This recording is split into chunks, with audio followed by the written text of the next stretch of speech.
Welcome to the Law School Toolbox podcast. Today we're talking about what to do during your summer before your 1L year. Your Law School Toolbox hosts are Allison Monahan and Lee Burgess. That's me. We're here to demystify the law school and early legal career experience so you'll be the best law student and lawyer you can be. We're the co-creators of the Law School Toolbox, the Bar Exam Toolbox, and the career-related website Career Dicta. Allison also runs the Girls Guide to Law School. If you enjoy the show, please leave a review on your favorite listening app. And if you have any questions, don't hesitate to reach out to us. You can reach us via the contact form on lawschooltoolbox.com, and we'd love to hear from you. And with that, let's get started.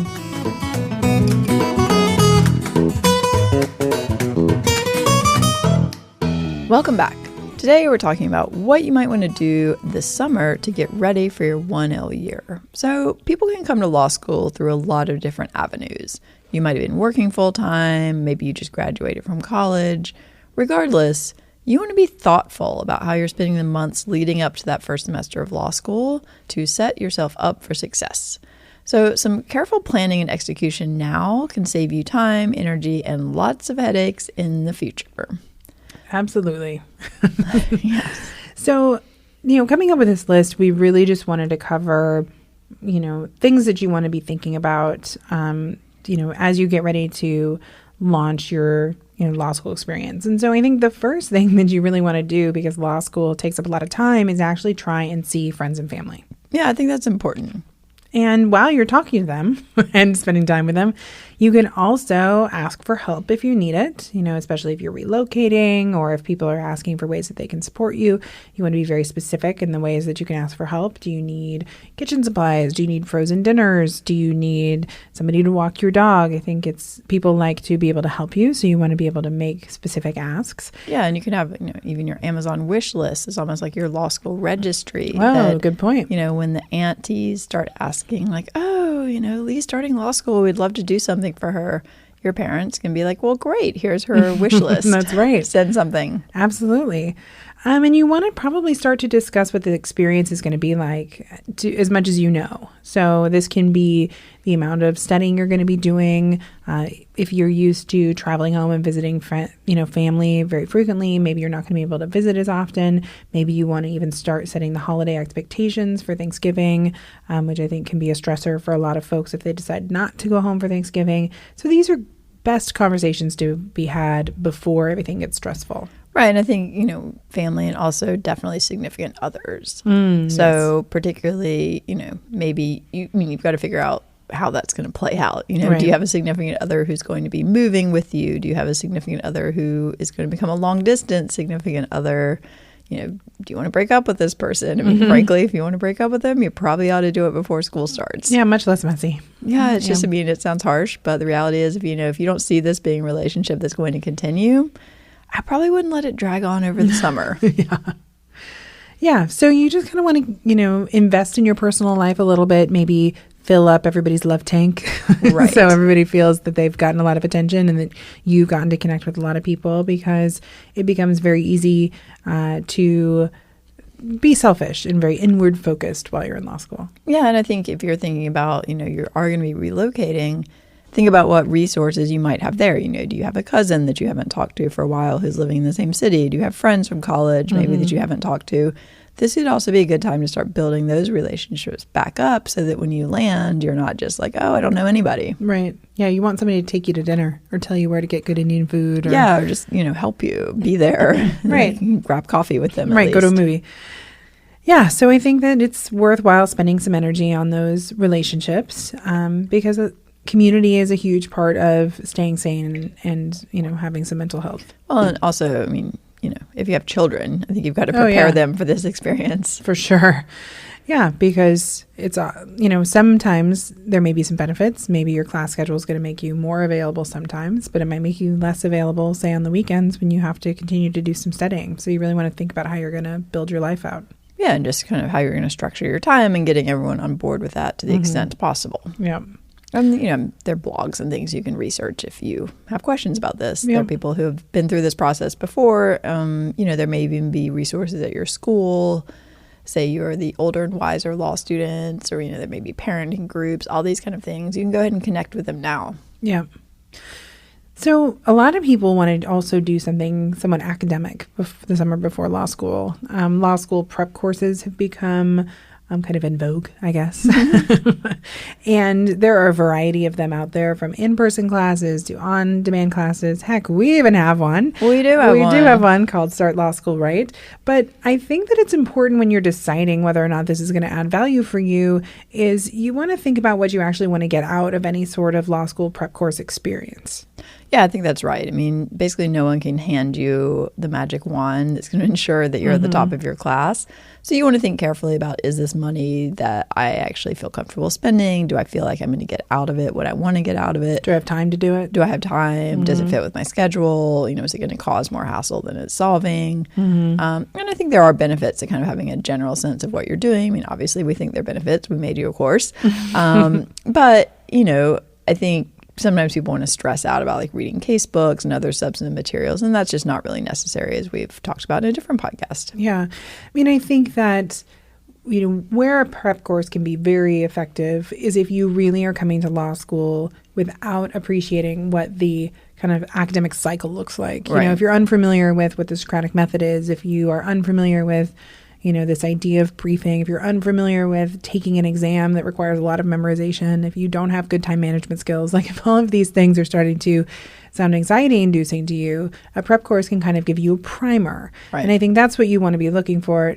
I think there are prep courses out there that seem to promise you that, if you do this one day lecture on torts, you'll get an A in torts. And that's not going to happen. That's just not going to happen. But I think that there is value into, do you know how to read a torts case? Do you know what to do with that? Part of it too, I think, depends on what the schools are offering. Certain schools have like a pretty robust program of their own, in which case you might feel very comfortable just going through that and feeling like you got what you needed in the basics of how to read a case, how to brief, how to outline, that kind of thing.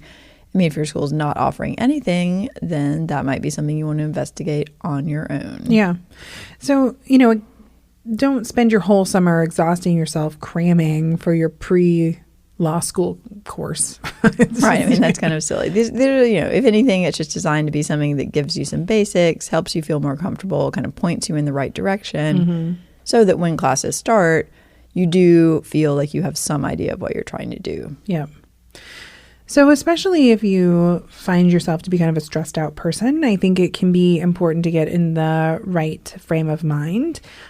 So, we have podcasts on getting mentally ready, on books like Mindset by Carol Dweck. And, if you are the type of person that's like, wow, I'm going to really struggle in law school, then get your act together. Have some coping mechanisms, learn about how to handle stress, learn about how to be in the right mindset, and that's going to serve you well. Right. I think particularly if you know that you're a person who has struggled in the past with anxiety and things like that, I would almost say with certainty that is not going to improve in law school. Right. You're going into a high stress situation. A lot of people who come to us later for tutoring find that they are having test anxiety issues that they've never had before. So if you are someone who's dealt with anxiety, maybe you haven't really dealt with it. You've experienced it, but you don't really have a great handle on what to do about it. I think this summer is a great time to investigate options, whether, you want to talk to a therapist or a coach, or, do something around medication and talk to doctors, or just kind of read books and podcasts or whatever about different ways of coping with this, because there are a lot of things you can do. And I think, test anxiety is such a huge issue for so many people, and a lot of times they don't find that out until those first semester exams come around. Yeah. So if you suspect that maybe this is going to be a problem for you, I would do something about it now. Yeah, I agree. Something that we've been talking a lot about too is the importance of setting intentions, even rituals, but really making sure that you are clear on why you're doing something. Right, like why are you going to law school? And there's a lot of research that shows that journaling or writing letters to yourself or putting down on paper why you are doing what you're doing, why you're feeling what you're feeling, has a lot of value. And I think if you do some intention setting around, why you're in law school, what are your goals, what are your career goals, what makes you passionate about this, there are going to be some dark moments, and that you have the ability to go back and reference that. And I think that there are students that I have known that, have found that really powerful to be able to go back and be like, right, I am doing this. I'm struggling through property because I want to be an immigration lawyer and I have to pass property to be an immigration lawyer. Well, and there also, I think, is research showing that if you think ahead of time about how you might solve certain problems that are fairly predictable, you actually are much better suited to solve them. So, if you think about what am I going to do if I don't understand a concept? And you can even write this down. You brainstorm on a piece of paper. Well, I might go to my office hours and talk to my professor. I might go to academic support. I don't really care what you put on that paper. Right. But just the very fact that you've even thought through, like, okay, this is a problem that's likely to occur, and these are some resources I could use to deal with it, is going to make you much better off when that problem actually happens. Yeah, that's interesting. That's a good point. Other things that you might want to think about is, if you, let's say that you took all your notes on your computer in your undergrad, maybe take some time reading about the best way to do note taking. I mean, we talk about this in our course, but, the popularity of handwriting over computers because of the way that it interacts with your brain. And we're now knowing that computer notes really don't do anything for retention. So learning more about kind of how you learn, different ways that you can memorize things, I think that can also make you feel like you're going into school with a bit more, with more robust skills to be able to make the most of this very intellectually challenging experience. Right, and also thinking about what's worked for you in the past and kind of getting comfortable with that. And getting supplies, if you need those supplies. So for me, for example, like I like to do diagrams and drawings and flowcharts, and I need my colored pencils, so like I insist on having a nice set of colored pencils, and that is totally legit. Right. So whatever it is for you that you're like, I'm obsessed with making myself flashcards or making, having tabs or whatever, just go ahead and get a lot of these supplies in order so that you're not running around on the week one being like, I don't have my highlighters. Right. I think we've also talked about before this idea that it can be good to try and learn something new, to remember what it feels like to learn something new. That's a good one. I'm currently taking piano lessons with my son. Oh, wow. Yeah. And I used to do a lot of music, but I'm a really terrible pianist. And I haven't read much music in about the last 10 years, probably. I'll be honest, it's a little rusty. And it's exercising a different part of my brain, and it's humbling to fumble through things, especially they're things that you used to know or you think you should know.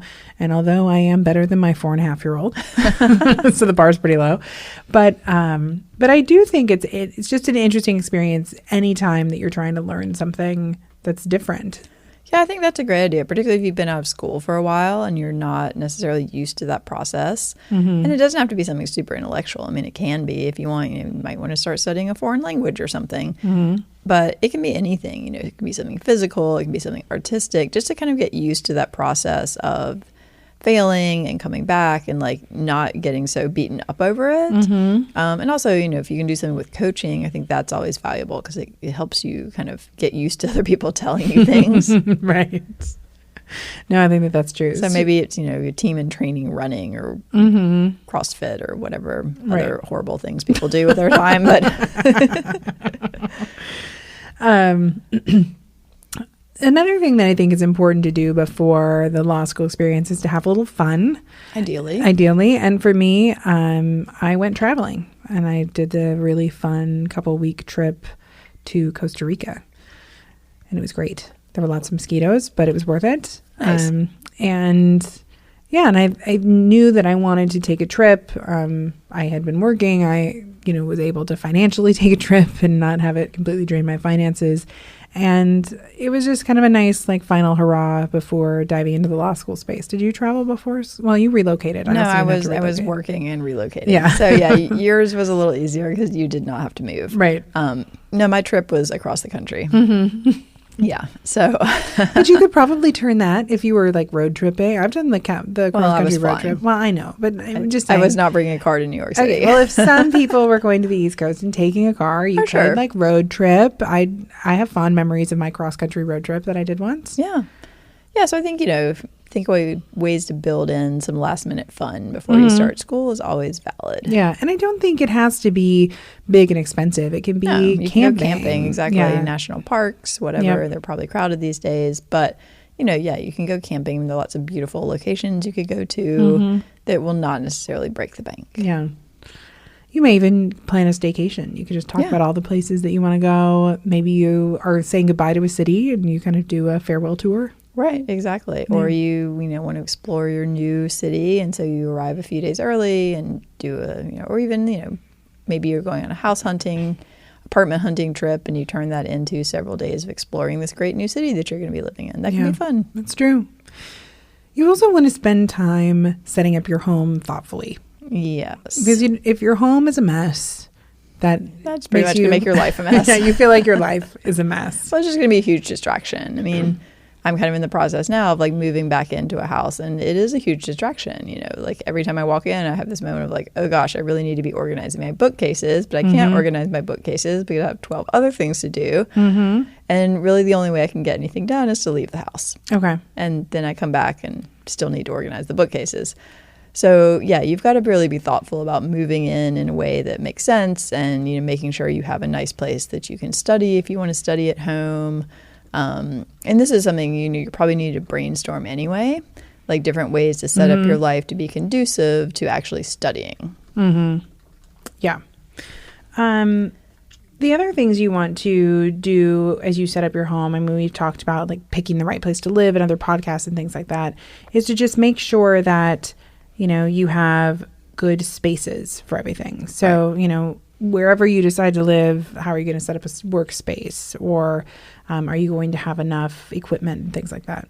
Yeah, I think, you want to think about how you study. Are you a person who gets distracted when you try to study at home? Well, then probably you don't need a huge office space in your apartment. But if you're someone who likes to study there, you probably do want to do that. Do you like to study in a library? Well, which libraries are available? Right. For me, I kind of avoided the law library like the plague, particularly around exam times, and was just like, you've got to be kidding me. This is the last place on earth I would want to be. But luckily, most universities have multiple libraries. Yeah.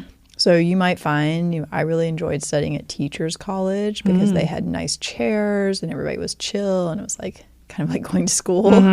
The business school was a fun place to study because they were basically doing no work. But yeah, you can kind of, spread yourself around. I like to go study in the architecture library because it, was beautiful. Like the main library at Columbia is also an incredibly beautiful building. So, you don't have to just cloister yourself in the law library, but you might want to give yourself a few hours to kind of explore the different libraries on campus and figure out which ones you might like to study in. Yeah, I studied the medical school. It was even a different school, but they had great views. I was thinking that was the one place I would probably go less than the law library. It's like the medical library.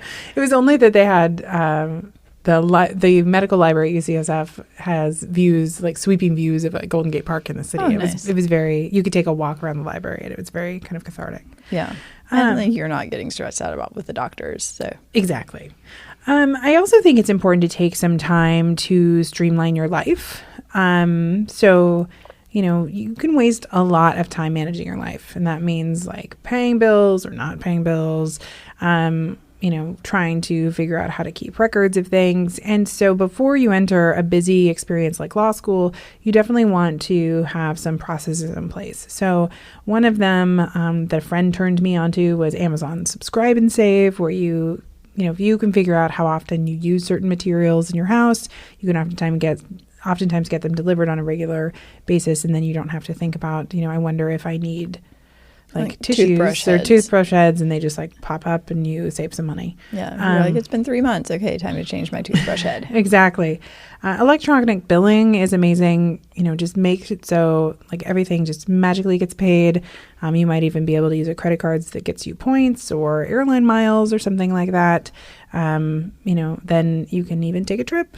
Yeah, I would say at a minimum, as a law student, you want to at least on all of your credit cards, you want to set up at least a minimum payment on the due date so that if, God forbid, you forget to pay it, okay, you're going to pay interest, but you're not going to pay all these late fees and things like that. Right. So there is, it's usually like whatever, $25, $30. Like it's not a ton of money. Yeah. You just want to make sure that that is set up and ready to go. You might not want to set the whole bill up if you want to review it or whatever. In which case you need to schedule that time. Yeah. I have a recurring calendar appointment on my calendar, 10 days before all my bills are due. Little known fact, you can actually call the company and ask them to change the date that it's due. So if you want to get them all due on the same date or whatever, you can do that. But just spending a little time, kind of with a system is going to help you in the end. Yeah. Another thing that people want to think about is, especially if you've been working and maybe your finances haven't been very tight, you may need to create a budget and try and stick to it for the first time in a while. And yeah, particularly if you're living on student loans. Yeah. Because that money comes once and then it's gone. And then it's gone. And it doesn't even account for the summer. Right. And you don't necessarily want to be trying to get more because student loans are... I mean, maybe you can, maybe you can't, but you also just don't want more loans. They're very expensive. Right. So one budget website that people seem to like is called You Need a Budget. Yeah, people swear by it. Mm-hmm. So that's something you maybe want to spend time on. And it's not fun to talk about money and set up budgets and things like that. So go ahead and, invest some time. And especially if you share a life with someone and you're going to have to redo your budget for your household, I think that's something else to maybe be really set aside, because fighting about money, one of the most common fights for couples, just like, don't make that part of your orientation of law school experience. Yeah, I think people just need to be realistic about what their budgets are going to look like, and that they are definitely going to be reduced if you've been working, probably. Yeah. And there was something I was going to say that I totally forgot on that point. We're just batting 1,000 today. What was that? Whereas you need a budget, fighting about money. Yeah, and one thing about budgeting in law school that can be tricky is, I went to, a fancy Ivy League law school, and most people were living off loans. Not everyone. Some people were independently wealthy. But a lot of people just kind of had this idea of I'm just going to get this highly paid firm job, so I don't really have to worry too much about my budget. I can, spend my loans plus some and just live on credit cards for a couple of years. And you can do that. Certainly we all did at various points. But, the problem, one thing is that oftentimes the schools will reduce if you're getting any type of scholarship money, they front load that because they assume that you're going to have this highly paid job your second summer. And so your third year loans may actually be higher if you don't have that money. So, if you've spent it up front, then you can't use it on your tuition. So, basically you end up having to take out private loans that last year. So just be aware. It's tempting to be like, oh, let's go on some fancy vacation. We're going to be ballers. We're law students. We're going to be these firms, whatever. But you still kind of got to be pretty cognizant of what you're actually spending. Yeah. You are a student. Yeah, absolutely. And as they say, if you live like a lawyer when you're a student, you'll live like a student when you're a lawyer. That's true. And those loans will haunt you for a long time. Yeah, and they have interest. So, and certainly credit card, if you're floating yourself money on your credit cards that you plan to pay off when you get paid from that summer job, that's definitely going to add up too. So, we're not telling you not have any fun, live like a hermit, but you do want to be cognizant of the money you're spending. Yeah. Because often these are very expensive cities too. Yeah. And that's why if at least you have a budget, and you're making thoughtful choices. Right. Exactly. So I think, we mentioned a little bit about where you studied in coffee shops. One thing that's really becoming popular is co-working or community spaces where you can work, you can take workout classes, you can go to talks, you can meet people, you can do happy hours, you can, you name it. And I was thinking, and we were talking about this ironically at our co-working community space yesterday, that I think this is an interesting thing for people who are relocating or law students or people who are studying for the bar, because if you have a crummy living situation, let's say you're saving a lot of money by living in a tiny apartment or a tiny room in an apartment, and you really need to be somewhere else, you don't like studying in libraries, I think some of these co-working spaces could be a good solution. It might be cheaper to invest in a co-working space and a small apartment than trying to get a bigger apartment. Yeah, I think that's absolutely true. If you figure most of these, you can probably join for a couple $100s at most per month. And you might think, oh, that sounds like a lot of money. But if you compare that to, I'm going to be able to save $500 or $1,000 by a month by having a smaller apartment, the trade-off can absolutely be worth it. And frankly, it can be kind of more fun. I mean, it's a good way to meet people and that kind of thing. So I think it is definitely worth investigating. Yeah. And you never know. Some lawyers even have started working out of co-working spaces because they want to be the lawyer in that space. And they're like, these are entrepreneurs. These are people who might need legal services. It's true. So it can even be a good way to build up your network. Yeah. So it's worth exploring, especially if you're in a major city where these are becoming more and more popular. Some other things you can think about the summer before your 1L year is if you're, let's say, taking a break between undergrad and starting graduate school, like you could actually get a job and make some money, have a side hustle, you know? Yeah, we seem to be focusing a lot on money, but in large part that's because that becomes a huge stressor for so many students. Huge. And if you're worrying about money, you're not, spending time on school and that kind of thing. So if they're, even if it's something like babysitting or dog walking, or it doesn't have to be driving for Uber, doing Instacart, any of these things that you can do fairly easily, flexibly, that aren't going to be that draining. But you can actually build up. The cashiers at Whole Foods the other day were talking about their friends who do Instacart deliveries. And apparently a lot of these people are making pretty good money. Yeah. I mean, it may not be the most exciting work. No, but it's not, but that's fine. That's fine because it's temporary and all you're trying to do is, literally bank money in the bank. So you can do those fun things that we were talking about. You can buy that plane ticket, for spring break, or you can do these various things. And I think you can be open during your school breaks to picking up these jobs as well. It might be, if you get a month off for the holiday break, maybe you want to be spending part of that month making a little extra money to lighten the load. You got to get creative to make it work sometimes. And so, just think outside the box. Well, and also if you've had a job, your people you used to work for might be willing to let you come back for a few months, whether you're a waitress or a barista. Or, right. I mean, I think I was doing lifeguarding at various points in my life. And every summer I would just call them up and be like, hey, do you guys still need a lifeguard? How about a swim instructor? And they were like, you know what? Yes, we do. So they know you, that kind of thing. And I mean, I do that for the SAT. Yeah, exactly. Yeah. And something, you can think too about, can any of these continue into your law school career? Because I know you were an SAT tutor during law school. For my first year, yeah. And it really helped soften the financial blow. Yeah, because it's definitely pretty shocking when you've gone from having a job to not having a job. Yeah. And suddenly there's not money coming in every month. Yeah, whoops. Yeah, that dries up pretty quickly. So you just want to be mentally prepared for that. And as we mentioned at the beginning of this podcast, make sure the other people in your life are mentally prepared for that. Yeah. And, going back to Thanksgiving or something like that, it may be the case that you have to have that conversation with your family saying, well, maybe I would like to come, but there's literally no way I'm going to be able to afford a ticket. Yeah. And frankly, we suggest you probably don't travel at Thanksgiving anyway, because that's right when you're going to need to be studying for exams, but you make your own choices. Yeah. All right. Well, any final thoughts before we wind this up? No, I think I would just think of it as, this is your last summer before you go into this really intense experience. So while you might want to be practical and responsible, I think it's also great to allow yourself the space to have some fun and relax and, maybe get exercise and show up your best self. Yeah, I like that idea. It's going to get ugly quickly.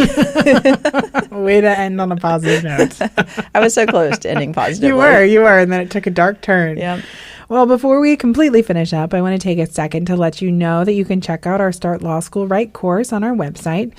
This on-demand course, which includes feedback from one of our amazing Law School Toolbox tutors, will help you understand how to excel in law school from day one. Check it out and feel free to contact us if you have any questions. This course can be done at your convenience, so it's a great option for those who are working but also want a little prep for law school. If you enjoyed this episode of the Law School Toolbox podcast, please take a second to leave a review and rating on iTunes. We'd really appreciate it. And be sure to subscribe so you don't miss anything.